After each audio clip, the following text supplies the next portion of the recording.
Sunny. Si Rafael, isang simpleng magsasaka mula sa maliit na bayan ng San Isidro, ay naging biktima ng pangyayari na kakaiba at nakakatakot. Isa itong karanasang nag-iiwan ng takot sa puso ng bawat nakarinig sa kanyang kwento. Isang gabi, habang naglalakad si Rafael patungo sa kanilang bukid, napansin niyang may anino na sumusunod sa kanya. Napansin niyang nauukit ang isang malaking mata sa buhangin, at sa paglapit niya, namumutik-tik ito ng malamlap na liwanag. Hindi alam ni Rafael kung ano ito, ngunit naramdaman niyang may kakaibang panganib. Naisip niyang maaaring ito ay isang uri ng aswang salinlahi na kilala sa lugar. Binilisan niyang tinakbo ang distansya palayo dito, ngunit parang laging nasa likod lamang ang anino. Laking gulat ni Rafael nang makarating siya sa kanilang bahay at makita siya ng kanyang lola. Tumakbo siyang papunta rito, nagbabaka sakaling makakaligtas sa anino. Sinubukan niyang ikwento ang kakaibang pangyayaring iyon sa kanyang lola Nena, isang manggagamot na kilala sa lugar. Anak, napapadaan ang mga aswang salinlahi sa ating bayan, ani Lola Nena nang makita ang takot sa mga mata ni Rafael. Ito'y hindi biro. Kailangan mong maging maingat at huwag mawawala ng mata sa paligid mo. Hindi nalalayo ang pangyayaring iyon sa mga kwento sa bayan. Sa mga susunod na araw, nadama ni Rafael na patuloy na binabantayan siya ng anino. Minsan, naririnig niyang kumakatok ito sa kanyang pinto sa gitna ng gabi. Ipinagtapat niya ito sa kanyang mga kaibigan, ngunit walang isa sa kanila ang naniniwala sa kanya. Isang gabi, habang natutulog si Rafael, biglang nagising siya sa kakaibang ingay mula sa labas. Nakatutok siya sa bintana at doon ay nakita niya ang anino, tila ba hinihintay siyang lumabas. Parang tinatawag siya nito. Dahil sa takot at kuryente sa katawan, nagpasya si Rafael na manatili na lang sa kanyang silid. Ngunit habang binabaybay niya ang madilim na kalsada patungo sa kanyang silid, napansin niyang ang anino ay patuloy na sumusunod sa kanya.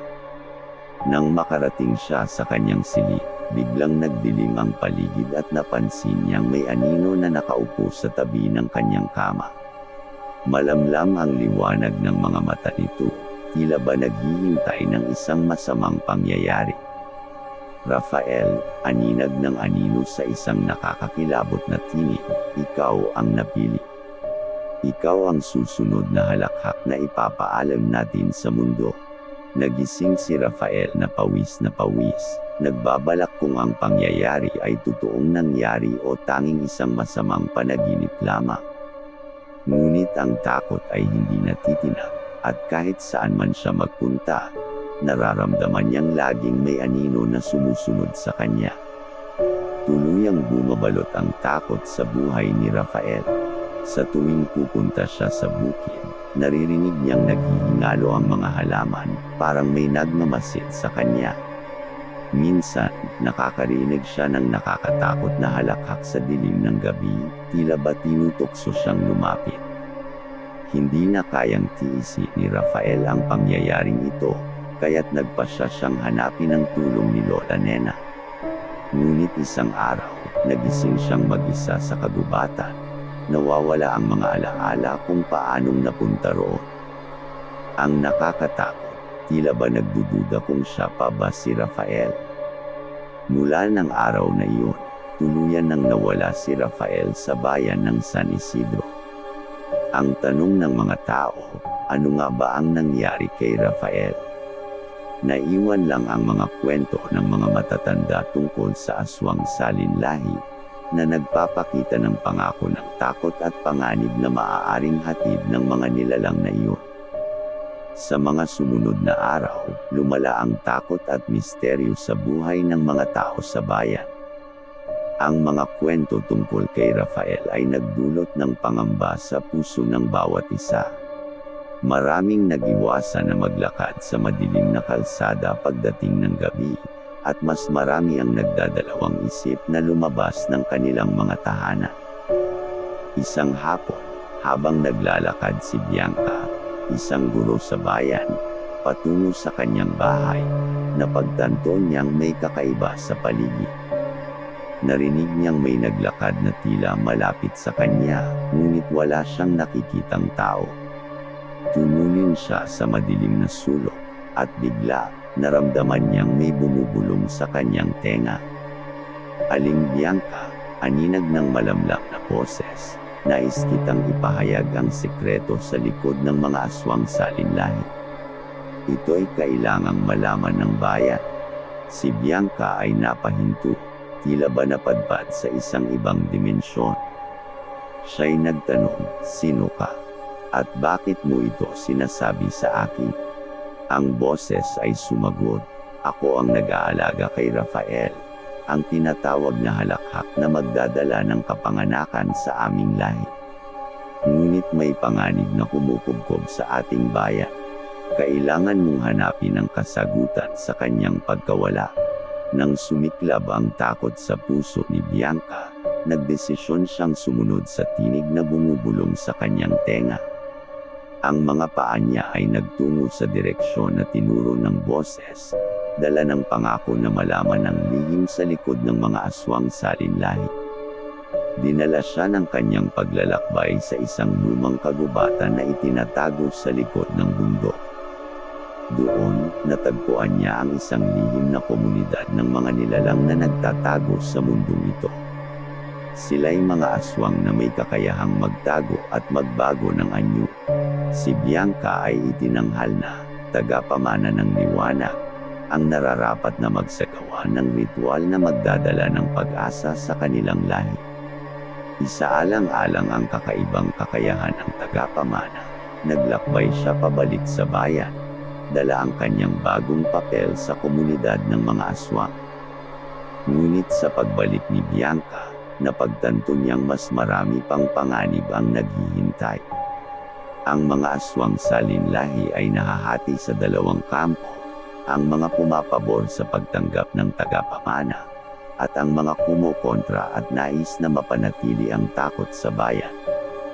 Sa madilim na gabi, habang si Bianca ay naglalakad sa kalsada, bigla siyang hinabol ng anino. Ngunit sa halip na takutin, ito'y nagpakita ng pakpak ng isang malupit na alon. Isang alon aswang na nagtaglay ng kakayahan na kontrolin ang takbo ng panahon at lihim na nagbabatya ng kaharian ng aswang. "Tagapamana, ikaw ang pag-asa ng aming lahi," ani ng alon aswang. "Subukan mong tiyakin ang kaligtasan ng bayan. Hanapin mo ang mga itinatagong lihim sa dilim ng aming kagubatan." Ang misyon ni Bianca ay naging mas komplikado. Kailangang harapin ang mga panganib ng mga kontrabidang aswang, pati na rin ang mga malalakas na nilalang na nagtatago sa likod ng alon aswang. Isinakripisyo niya ang sarili upang maipagtanggol ang bayan mula sa paghahari ng takot at karahasan. Ngunit habang naglalakbay si Bianca sa kagubatan, napagtanto niyang mas marami pang lihim na dapat niyang alamin. Ang bayan ng San Isidro ay hindi lamang lugar na binabalot ng takot, kundi may mga alitang bumabalot sa mga aswang salinlahi na dapat niyang malaman para mapanatili ang kapayapaan. Sa dilim ng gabi, sa gitna ng kagubatan, naghihintay ang susunod na yugto ng kwento ni Bianca. Ang paghaharap niya sa mga lihim na ito ay magdadala ng pagbabago o panganib sa buong bayan. Isang gabi, habang si Bianca ay naglalakad patungo sa kagubatan, napansin niya ang kakaibang nilalang na sumusunod sa kanya. Hindi ito mukhang aswang, tila ba isang anino na napalilibutan ng madilim na usok. Matindi ang kabog ng kanyang puso, ngunit nagpatuloy siya sa paglalakbay. Dahan-dahan, bumaba ang temperatura at unti-unting lumamig ang hangin. Marahang bumukas ang langit at nagbulot ng malakas na ulan. Sa gitna ng kagubatan, napagtanto ni Bianca na naruroon siya upang magsagawa ng ritual na magdadala ng liwanag sa bayan. Nagtagumpay siyang makarating sa isang lihim na puok kung saan naghihintay ang mga aswang salinlahi. Doon, siya'y sinalubong ng isang matandang babae na tila ba may misteryosong kapangyarihan. Si Aling Elena, ang pinakamatanda at pinakamatalinong miyembro ng kanilang lahi. Tagapamana ng liwanag, bati ni Aling Elena. Ikaw ang hinirang na dalhin ang pag-asa sa aming lahi. Ngunit ang paglalakbay mo ay hindi ligtas at maraming panganib ang naghihintay. Dinala si Bianca sa isang espesyal na altar, kung saan isinagawa ang ritual na may kakaibang lihim.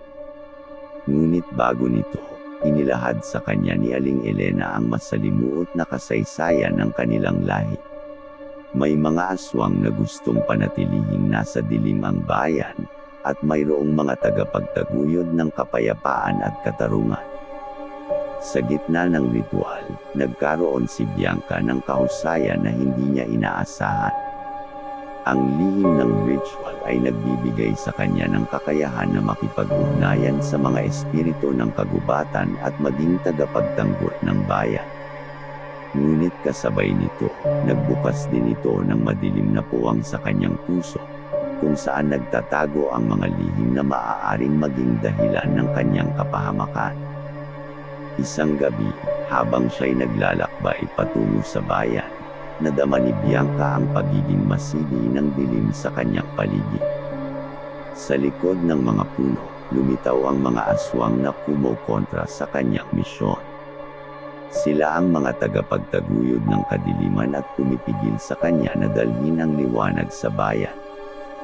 Nagkaroon ng labanang nakakakaba at nakakasindak. Ang mga aswang na gustong panatilihin ang takot ay nagpamana ng kanilang malupit na kapangyarihan, habang si Bianca naman ay nagtatangkang ipagtanggol ang buhay ng kanyang sarili at ng buong bayan. Sa gitna ng gubotang nababalot ng kakaibang lihim, unti-unti ay napagtanto ni Bianca ang mga kahinaan at kapangyarihan ng bawat isa. Nang dumating ang sangdaling magdesisyon siya kung itutuloy ang misyon o susuko, isang mahinang tinig ang bumabalot sa kanyang paligid. Tagapamana ng liwanag, hindi mo kayang mapanatili ang kapayapaan ng walang sakripisyo. Ipinanganak ka para sa misyon na ito, at kailangang patunayan mo ang iyong tapang. Sa huli, napagtanto ni Bianca na ang pagtanggap sa kanyang sariling lihim at pagpapakasakit ay bahagi ng kanyang misyon. Dala ng tapang at pagsasakripisyo, tinanggap niya ang kanyang papel bilang tagapamana ng liwanag. Ngunit ang laban ay hindi pa tapos. Ang kanyang tagumpay ay nagdulot lamang ng mas matindi at mas mabagsik na pag-atake mula sa kabilang kampo. Sa kalagitnaan ng laban, nagpakita ang isang pangitain kay Bianca. Ang pag-usbong ng isang napakadakilang halakhak na magdadala ng pagbabago at kaguluhan sa kanilang bayan. Ang kwento ni Bianca ay patuloy na umuunlad, at kasabay nito ang pag-usbong ng masalimuot na mga pangyayari sa bayan ng San Isidro. Ang takot, kasakiman, at hangarin ng kapangyarihan ay naglalaho sa dilim ng gabi, samantalang si Bianca ay patuloy na naglalakbay, nagbabadya ng pag-asa at liwanag sa madilim na landas. Si Bianca, bagamat nagtagumpay sa unang bahagi ng kanyang misyon, ay hindi nagtagal na napagtanto ang mas malalim at masalimuot na bahagi ng kanyang papel bilang tagapamana ng liwanag. Nagpatuloy siya sa kanyang paglalakbay, dala ang takot at determinasyon na pangalagaan ang bayan. Habang siya'y naglalakbay, napagtanto ni Bianca na ang mga aswang salinlahi ay hindi lamang nakakubli sa dilim ng kagubatan. May mga itinatago silang lihim sa loob mismo ng bayan, sa mga ordinaryong tao na kanyang kakilala. Ang pag-usbong ng kapangyarihan ng mga aswang ay nagdudulot ng pangamba at pag-aalinlangan sa komunidad. Isang gabi, habang si Bianca ay nagtatangkang magkwento tungkol sa kanyang misyon sa isang munting kapihan, napagtanto niya na ang ilang mga taga-bayan ay mukhang may kakaibang reaksyon. May mga nagtatakip ng kanilang bibig, nagbabadyang mag-alis, at tila ba takot na marinig ang mga lihim na kanyang dala. Sa kanyang pagsusuri, natuklasan ni Bianca na ilang miyembro ng komunidad ay kasabwat ng mga aswang. Mayroong mga tao na nagbibigay ng impormasyon sa mga kalaban ni Bianca, anuman ang naruroon siya o ano ang kanyang susunod na hakbang. Ang mga pagnanasa ng kapangyarihan, pera, at sariling interes ay naglalabas sa kanilang mga mukha. Ang mga ito, itinuturing na mga kaibigan at kakilala ni Bianca, ay tila mga biktima ng pangangailangan at kasakiman ng mga aswang na nais mapanatili ang kanilang kontrol sa bayan. Sa kanyang paglalakbay, naisawayan ni Bianca ang pagbabago sa takbo ng mga pangyayari sa bayan. Ang dating matiwasay at tahimik na komunidad ay unti-unting nagiging marahas at hindi mapanagot. Ang takot na siyang nagiging pangunahing sandata ng mga aswang ay pumapasok na sa puso ng mga tao, nagdudulot ng pagkakaiba-iba at hindi pagtitiwala. Sa harap ng ganitong sitwasyon, nadama ni Bianca ang bigat ng kanyang responsibilidad. Ang kanyang misyon ay hindi lamang paglaban sa mga aswang kundi ang pagbibigay liwanag sa dilim ng kaharian ng mga ito. Isinagawa niya ang ritual na makipag-ugnayan sa mga espiritu ng bayan, umaasa na mahanap ang tamang landas patungo sa kapayapaan. Ngunit habang dumaraan ang mga araw, lalo pang nagiging komplikado ang sitwasyon. Ang mga aswang na kanyang nilalabanan ay may mga natuklasang bagong kapangyarihan at masalimuot na estratehiya. Nagiging mas masusing nakikipagsanib puwersa ang mga ito sa mga taong may mapanirang hangarin. Isang gabi, habang si Bianca ay nagmamasid sa isang lugar na kilala sa mga lihim na pulong ng mga aswang, napagtanto niyang kinakailangan niyang gumawa ng hakbang na mas mabilis at mas malupit. Sa tulong ng mga espiritu ng bayan, natuklasan niya ang isang misteryosong ritual na magbibigay sa kanya ng kapangyarihan na matindi kaysa sa anuman sa kanyang mga nakamit noon. Sa pagtanggap ng bagong kapangyarihan, nagbago ang anyo ni Bianca. Ang dating mabait at mapagmahal na guro ay nagkaroon ng bagong lakas at determinasyon na maghari sa kaharian ng dilim. Sa dilim ng gabi, siya'y naglakbay patungo sa teritoryo ng mga aswang na handang gapihin ang mga ito sa kanilang sariling teritoryo. Ang paglalakbay ni Bianca ay nagdudulot ng kaba sa puso ng mga aswang. Ang kanyang mga kilos ay tila ba lumalabas mula sa mga salaysay ng mga kaakit-akit na mitolohiya. Samantalang siya'y patuloy na nagsusulong, ang takot at pangamba ay bumabalot sa kanilang kampo. Ngunit ang tunay na laban ay naghihintay pa rin.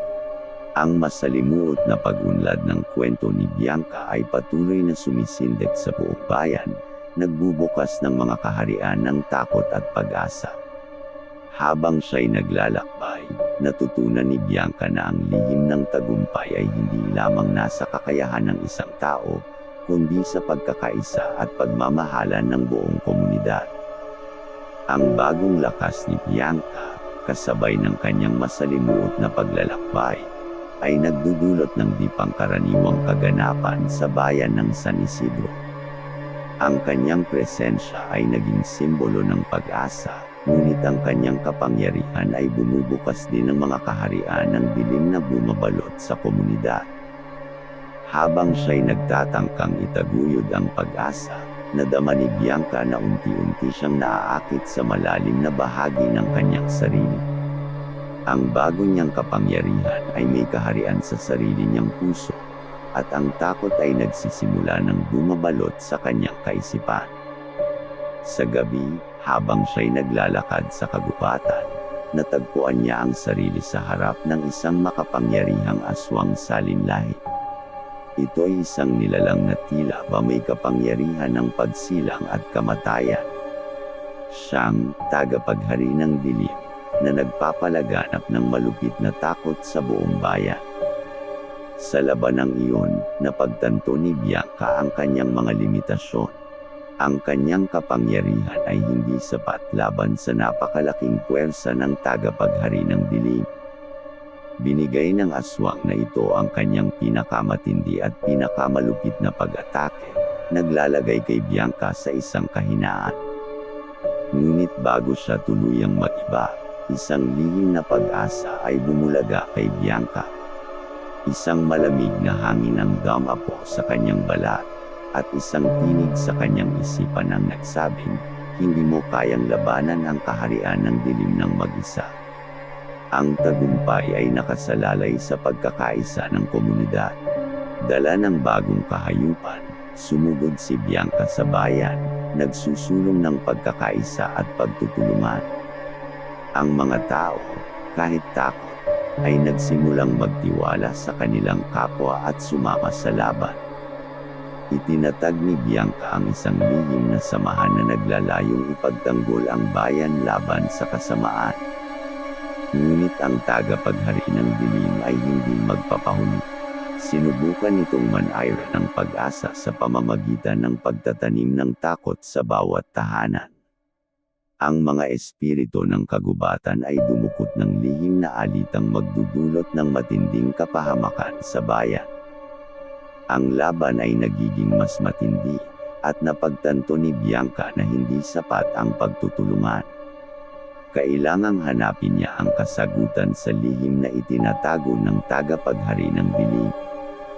Isang lihim na makakapagbukas ng landas patungo sa kanyang pagkatalo o tagumpay. Sa kanyang paglalakbay, natuklasan ni Bianca ang isang sinaunang aklat ng mga ritual at kasaysayan ng mga aswang salinlahi. Dito'y nakalimbag ang ritual na maaaring magbigay daan upang pigilan ang tagapaghari ng dilim. Subalit, ito'y hindi madaling gawin, at kailangan niyang manghalap ng tulong mula sa mga kasamahan at maging sa mga espiritu ng kagubatan. Dahil sa pagsusulong ng kanyang pangarap at pag-asa, napagtanto ni Bianca na hindi lamang ang mga aswang ang may kakayahang magtaglay ng kapangyarihan. Sa pagsasanib puwersa ng tao at espiritu, masalimuot na nagusbong ang laban na nagdudulot ng pananampalataya at pag-asa sa bawat isa. Ang kwento ni Bianca ay nagiging masalimuot habang ang mga pangyayari ay nagtataglay ng mga kahulugan na lalong nagbibigay kabaturan sa mga taga-bayan tungkol sa kanilang sarili at sa buong kaharian ng mga aswang salinlahi. Sa pagtatangkang hanapin ang sagot sa lihim na aklat, naglakbay si Bianca patungo sa isang liblib na puok sa kagubatan. Dala ang mga ritual at orasayo na natutunan mula sa aklat, sinubukan niyang buhayin ang mga espiritu ng kagubatan upang hingin ang kanilang tulong. Sa gitna ng ritual, tila ba nagigising ang mga elemento ng kalikasan. Ang hangin ay humihipon ng mas malakas, ang mga dahon ay sumasayaw, at tila ba ang buong kagubatan ay nagigising mula sa kanyang kahimbangan.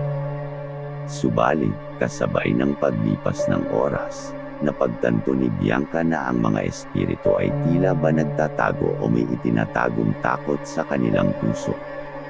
Sa kanyang pangangailangan ng tulong, isang malamig na tinig ang bumulaga sa kanyang pandinig. Tagapamana, ang kaharian ng dilim ay mas makapangyarihan kaysa iniisip mo.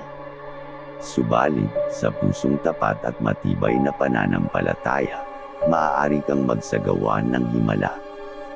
Dala ng kanyang matibay na kalooban, sinubukan ni Bianca ang isang ritual na nag-uutos sa kanya na humakbang sa mismong gitna ng dilim, sa lugar kung saan nagmumula ang kanyang takot. Sa gabing iyon, naglakbay siya sa madilim na puok, nagsusumikap na manatili sa kanyang misyon. Sa bawat hakbang, tila ba ang hangin ay nagsasalita ng mga masalimuot na kaharian ng mga aswang. Ang madilim na mga pinto ng kanyang pag-iisip ay unti-unting nagbukas, at nakakita siya ng mga anino ng kanyang mga pangarap at takot. Dala ng determinasyon, inabot niya ang pintuan ng dilim na nagdadala sa kaharian ng tagapaghari ng dilim.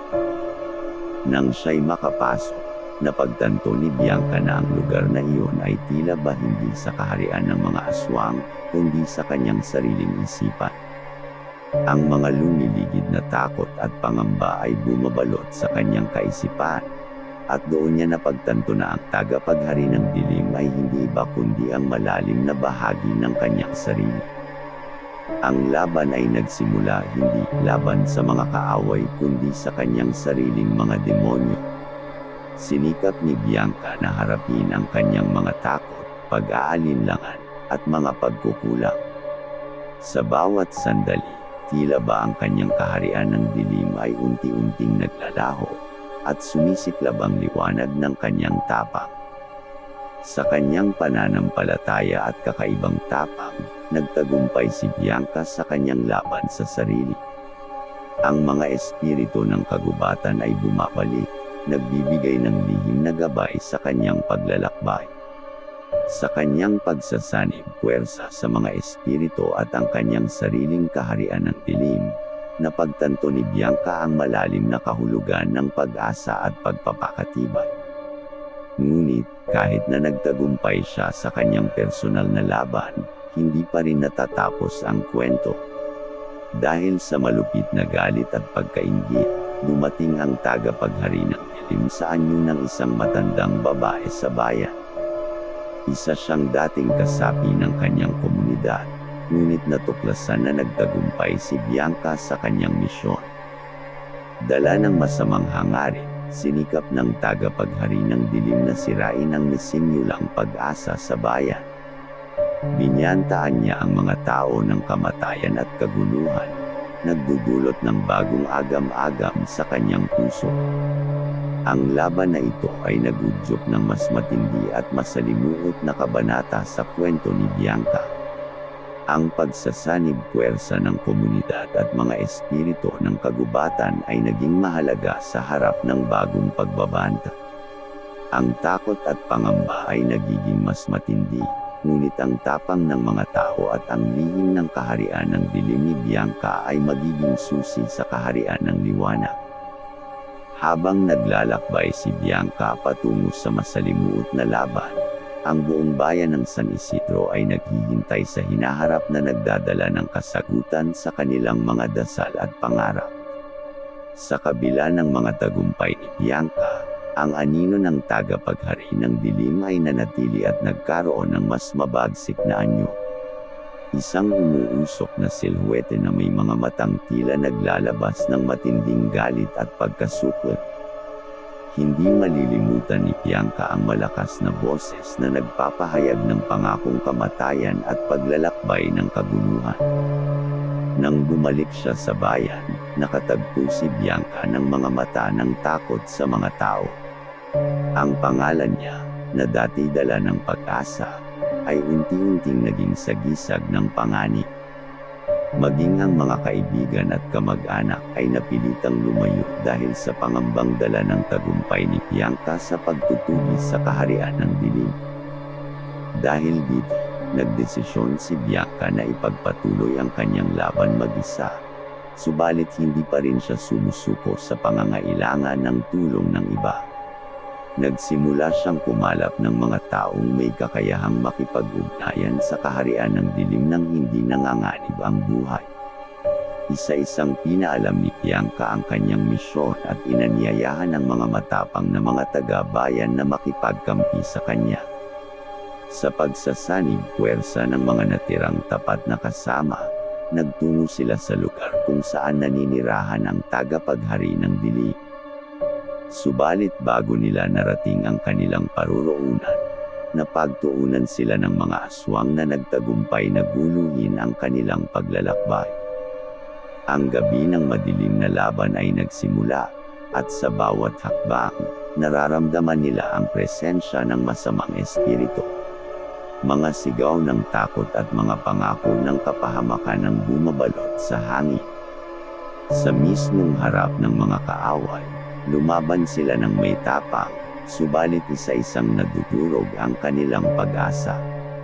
Nasa harap na ni Bianca ang pintuan patungo sa kaharian ng dilim. Hinaharap na niya ang kanyang pinakamalaking takot. Subalit bago siya makapasok, nagbukas ang langit at bumagsak ang isang matindi at malakas na kidlat. Ang matandang kasaysayan ay bumukas sa harap nila, at isang batang babae ang lumitaw, nagdala ng mga salitang nagdudulot ng liwanag at pag-asa. Ang inyong tapang ay ang susi sa pagwawagi, aniya, at sa isang iglap, nawala ang mga aswang na humaharang sa kanilang daan. Sa kabila ng kanilang kahinaan, nakabangon sila at isang bagong lakas ang sumiksik sa kanilang mga dibdib. Habang pumapasok sila sa kaharian ng dilim, napagtanto ni Bianca na ang tagapaghari ng dilim ay hindi isang malayang nilalang kundi isang pagpapakita ng mga takot, pangarap, at pag-aalinlangan niya. Ito ay isang bahagi ng kanyang sarili na hindi niya matanggap at kinakailangan niyang harapin. Sa pagharap niya sa tagapaghari ng dilim, nagkasundo silang dalawa na ang tunay na kaaway ay ang sarili. Ipinakita sa kanila ng batang babae ang mga kwarto ng kanilang mga kahinaan at paano ito nagiging dahilan ng kanilang kaharian ng dilim. Bagamat masalimuot, nahanap ni Bianca ang lakas upang yakapin ang lahat ng iyon. Sa pagwawagi sa laban sa kanyang sarili, nag-iba ang anyo ng tagapaghari ng dilim, at ang takot ay unti-unting napalitan ng ilaw. Ang buong kaharian ng dilim ay nagbigay daan sa malamlam na pag-asa. Pagkalipas ng mga araw, nakabalik si Bianca sa bayan kasama ang mga tagapagtaguyod ng liwanag. Ang bayan ng San Isidro ay nagbukas sa pagtanggap ng mga ito, at sa tulong ng kanilang lihim na pag-asa, nagsimula silang bumangon mula sa dilim na bumabalot sa kanilang komunidad. Ngunit ang kwento ni Bianca ay hindi pa tapos. Bagamat nagtagumpay siya sa laban, alam niyang ang pagpapakita ng liwanag ay patuloy na kailangan sa bawat araw ng kanilang buhay. Kasama ang kanyang mga kasama, nagpasya siyang panatilihin ang samahan at pagkakaisa upang maging taklaw sa kanilang bayan, at patuloy na itaguyod ang kaharian ng liwanag sa gitna ng kaharian ng dilim. Sa pagtatapos ng laban ni Bianca at ng kanyang mga kasama, ang buong bayan ng San Isidro ay nahanap ang lihim na nagdadala ng liwanag sa kaharian ng dilim. Ang mga espiritu ng kagubatan at mga tagapagtaguyod ng liwanag ay nagbigay inspirasyon at gabay sa bawat isa, nagtutulungan upang palakasin ang kanilang komunidad. Dahil sa tapang at pagkakaisa ng mga tagabayan, bumalik ang kapayapaan at kapanatagan sa San Isidro. Ang pangalan ni Bianca ay hindi na nagdudulot ng takot kundi nagiging simbolo ng pag-asa at tagumpay. Muling bumukas ang mga pinto para sa pagmamahalan at pag-unlad. Ang mga aswang salinlahi na nagtatagumpay noon ay nagkaroon ng pagkakataon na baguhin ang kanilang landas at maging bahagi ng bagong yugto ng bayan. Sa pagtulong ng mga tagapagtaguyod ng liwanag, natutunan ng mga ito na baguhin ang kanilang sarili at maging bahagi ng isang mas makatarungan at maunlad na lipunan. Sa mga taon na sumunod, ang San Isidro ay naging isang modelo ng pag-asa, pagkakaisa, at tapang. Ang mga alaala ng mga tagumpay at pagsubok na dinala ni Bianca ay nagbigay inspirasyon sa mga susunod na henerasyon. Ang kanyang pangalan ay naging bahagi ng mga kwento na nagtuturo ng halaga ng pag-asa, tapang, at pagkakaisa.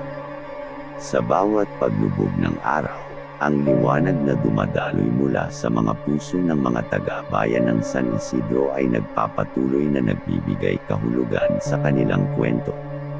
Ang bayan na dating kinakatakutan ng dilim ay nagiging tanglaw ng pag-asa at inspirasyon para sa iba. At sa kanyang pagtatapos, si Bianca ay nagpatuloy sa pagtulong at paglalakbay, hindi lamang sa San Isidro kundi sa iba't ibang bahagi ng bansa na nangangailangan ng liwanag sa gitna ng kaharian ng dilim.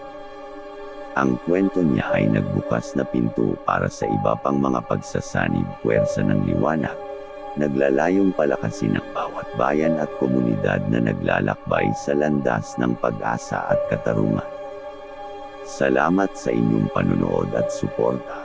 Please subscribe, like and share for more nakakatakot pa na kwento dito sa Kwento ng Kaba.